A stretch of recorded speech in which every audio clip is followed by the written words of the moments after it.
Welcome to the first ever UK Connect webinar, the Connectivity Clash, 4G versus 5G. My name's Laura McCormick and I'm an account manager for UK Connect, and I'm here today with Andy Sawyer from Cradlepoint. Hi, so I am indeed Andy Sawyer from Cradlepoint. I'm a system engineer. I've been working with UK Connect for a number of years now, assisting them to deploy 4G and 5G routers in the field. Thank you, Andy. And we've certainly worked on some really big and exciting projects over the last few years, and we've got a lot to discuss together, but really the reason we're here today is a topic of the industry, big buzzword, 5G. So 4G versus 5G, and it's something we're hearing across all the media. There's loads of questions about it. Is 5G ready? Does it have its own infrastructure? Will it serve remote locations? But let's start perhaps with some of the basics, if that's okay. Maybe you can give us an insight on 4G versus 5G, starting with 5G. What can it do for construction, and what are the strengths? So you made some really good points. First of all, will I be able to get 5G in my area? So the 5G rollout kind of started in earnest in around 2019 and gathered pace in 2020. The initial rollout of 5G was using something called a non-standalone network, and essentially to land grab, the service providers stuck 5G cells on an existing 4G mast. So what that allowed them to do was give you the 5G download speeds. So if you connected using your device to one of these non-standalone networks, your anchor band, the band that you talk to the mast with, was on 4G. Then if you started surfing the web, it would satisfy that using a 4G band.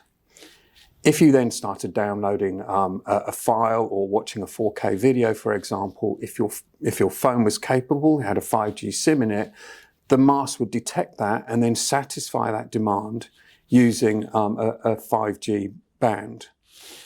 So you had this kind of unequal upstream and downstream, but it gave you the satisfaction of having that fast download speed.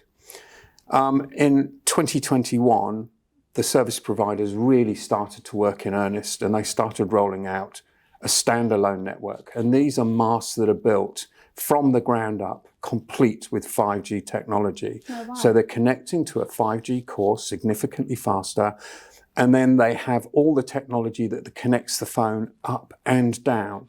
So now, with a standalone network, the anchor band, the band that you connect to the mast with, is a 5G band. And then the band that you pull the data back down with is also a 5G band. Now, it's then and only then with this standalone network that you start to get the benefits of these ultra low latencies. And this is when you start getting to the really exciting part of 5G. You're talking about being able to control devices that are moving at speed or that need really fast reaction times. We're also seeing the advent of something called MEC. So this is mobile edge compute. So many of our devices have got the ability to run containers on them. These containers are essentially small workloads that will be able to react even faster. So now you're talking about AI or video streaming, etc., using these kinds of technologies. And I think that's really key, and you've touched on a really good point there. And a lot of our customers definitely are, you tend to have a site office and a sales office, and the sales office in particular, we're seeing more IOT devices, rollouts of things like VR, and really having good connectivity has become more prevalent than ever, really, especially with our sort of customer set. We touched upon there about 5G masts, and we know that the rollout's already started, but do we have any indication of kind of how long this will take before 5G have their own standalone masts? So all of the big cities have already got a good core, and pun intended, a reasonable amount of 5G coverage. Now it brings you on to a really important point. Okay, so 4G isn't going anywhere soon. And that's really important to remember. And the driver behind that is IoT. You absolutely nailed it. So in 2019, there was a tipping point. And the tipping point was the number of devices connected on 4G in that year, there were more IoT devices than there were other devices. So 54% of devices were IoT devices compared to phones, etc. So that magical tipping point is due to accelerate. So today, in 2022, there are 13.8 billion IoT devices connected.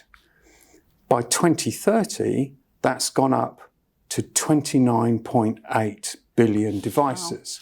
Wow. Now, the satisfying mechanism for that is going to be predominantly 4G. These are small devices that generate very low traffic. And because we've got such an extensive, pervasive coverage of 4G on our islands and indeed around the world, we'll continue to use that. And as we stated earlier, until you get fully standalone networks, for your device to connect to a non-standalone network, you will need 4G connectivity. So we will see that mix and match for some time to come. So it's got a really long tail on it. It's not going anywhere soon.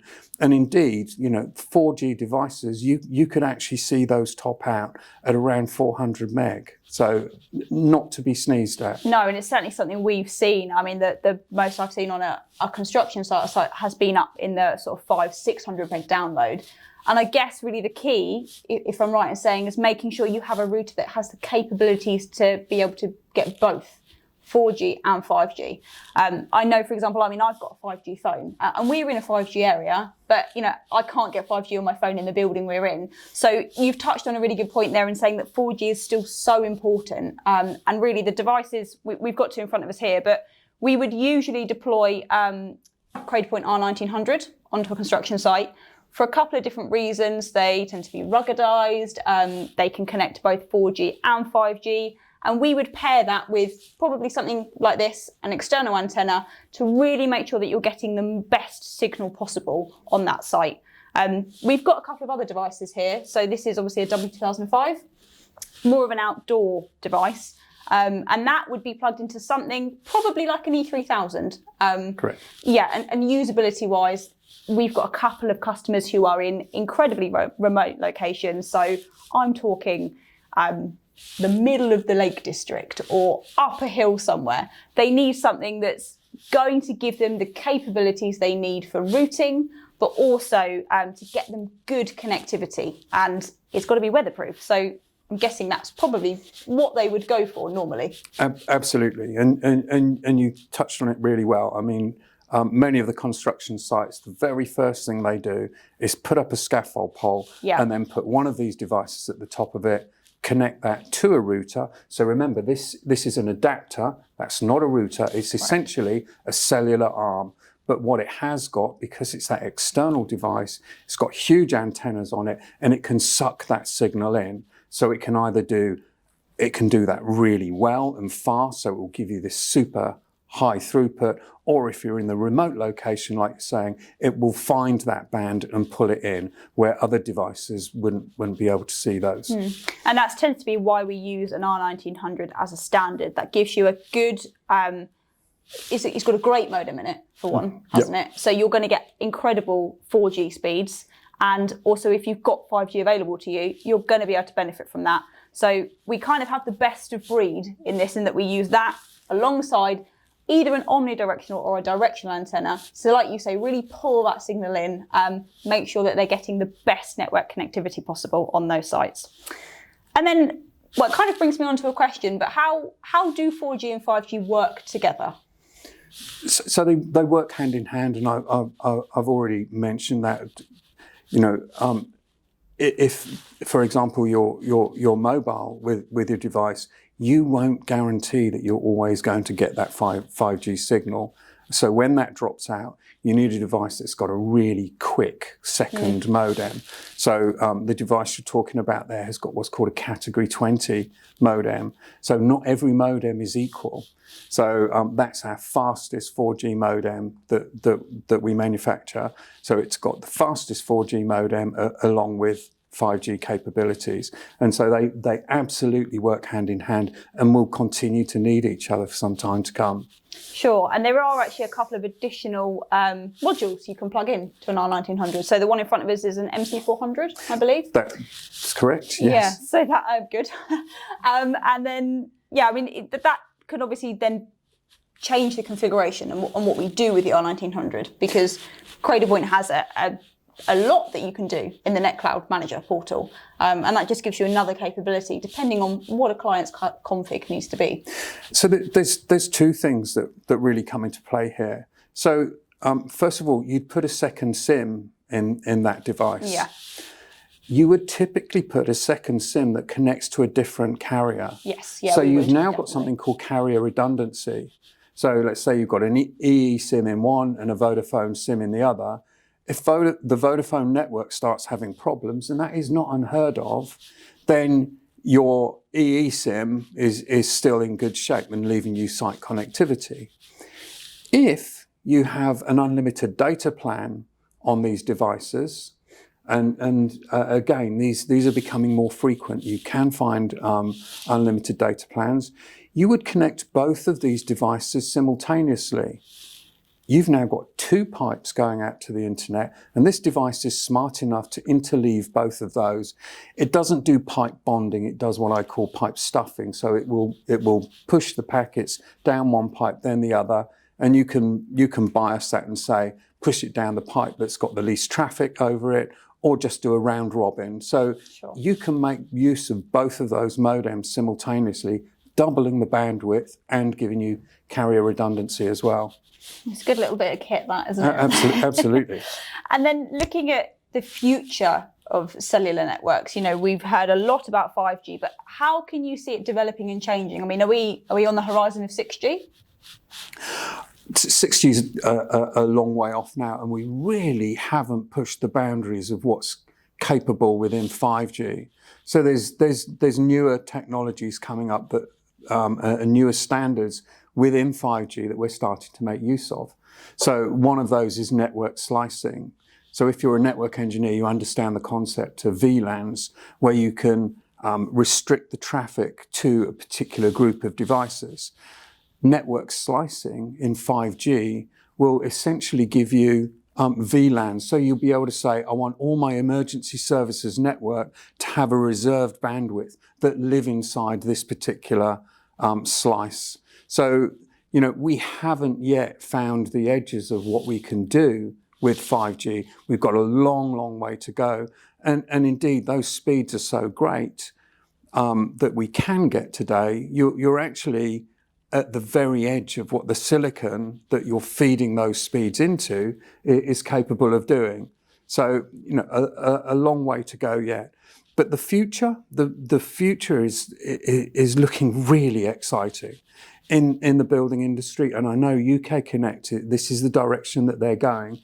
You know, you can now connect many things to this device that really help the construction industry. So you talked about IOT devices. We can now connect temperature sensors. Why is a temperature sensor important in the construction industry? Well, the cement will set, when you pour concrete, it has to be at a certain temperature for the site to guarantee the quality of that particular pour. So you can now inform the site exactly what that concrete temperature is at when it's being poured, and thereby certify it. You're now offering a service to the building industry. Other sensors, for example, you'd be able to connect cameras to this. Yeah. Smart cameras as well, so cameras with AI built behind it. So you're looking at the possibility of being able to not just see where the personnel are, but identify if that personnel is wearing a hard hat, should they be wearing a high-vis jacket, and the AI will actually spot this and call it out and alarm on it. So you're seeing some really super exciting developments. And I know that UK Connect are now knocking on the door of being able to offer VR. So being able to view what the site would look like when it's completed. More importantly, we're seeing the construction industry really waking up to this.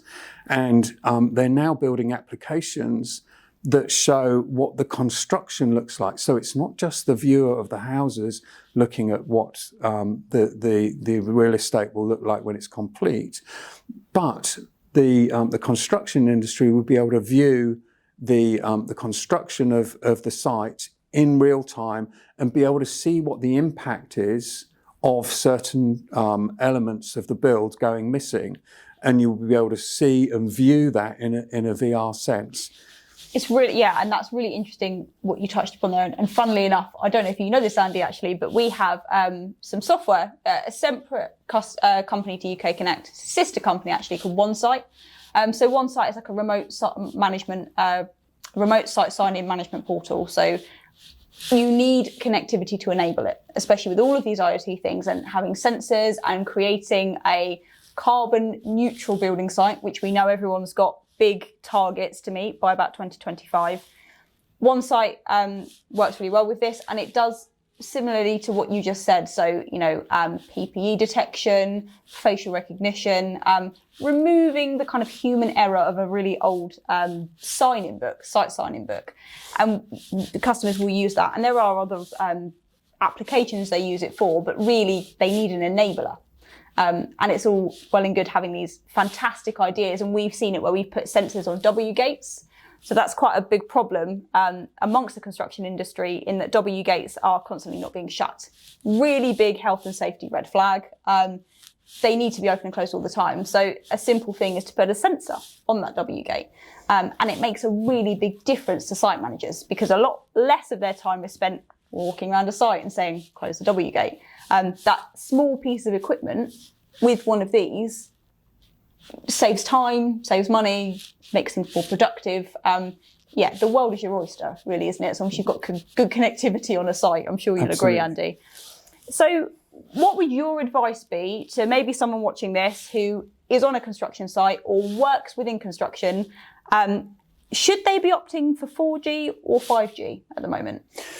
So you could hedge your bets, exactly like we said. So of course you could plumb for a hybrid device. All of our 5G devices have already got our fastest 4G LTE modems in there. But I would really encourage you to use the services of UK Connect. Doing a site survey, there's nothing like being able to get what the actual speeds are going to be on your site. The site survey is absolutely key to this. What am I going to get when I deploy the modem here? What's the best place to place my antennas?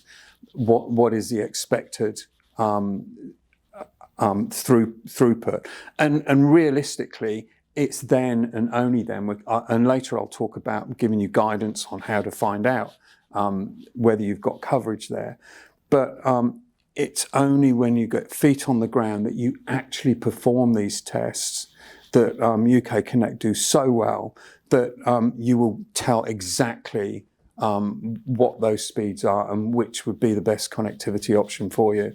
Yeah, absolutely. And what we would do as a business, and you said it there, but we would go out and do a cellular survey on a site. So it's the first thing we'd do before anything, because you could probably have a good idea looking at things like the Vodafone coverage checker or the EE coverage checker.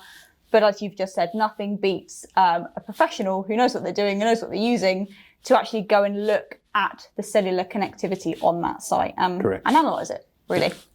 Thank you, Andy. Obviously, that was a great insight to 4G and 5G. And I was just going to have a look through at some of the questions that we've had in.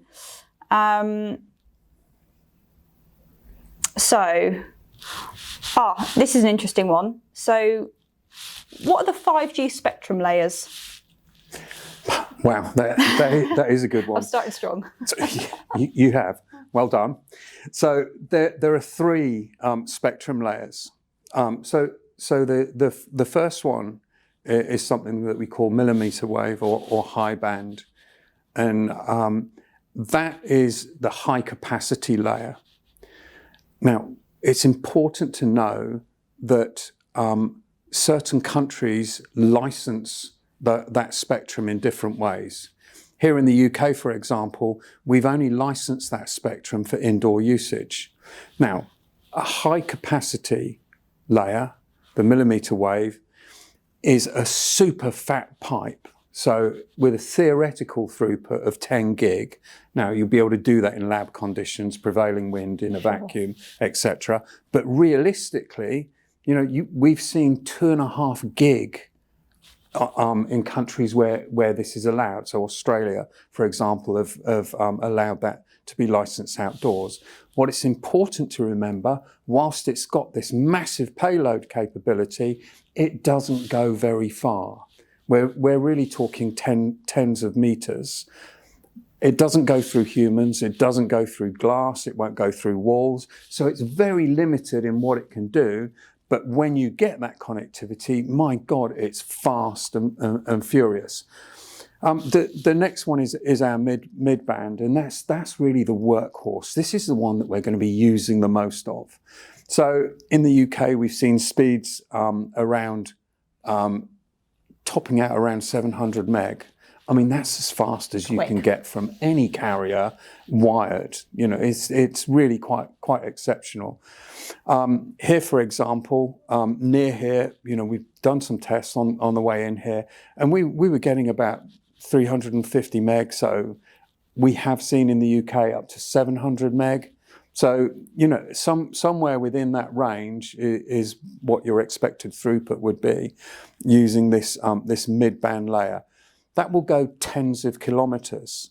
So it connects really quite a good distance, goes through humans, goes through walls. That's what your phone will be detecting and using. And then you've got something called the low band. Now, the low band is meant to go hundreds of kilometers. It certainly goes tens, but it's got a much lower throughput. And ideally, what you'd be looking to attach with those are your sensors.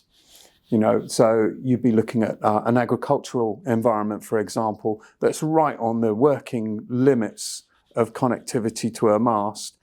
But these devices will connect and use that kind of bandwidth. All of these layers will coexist and work together and be used for different purposes. So in the UK, we haven't got the high band licensed outdoors yet, but it will exist in a private network.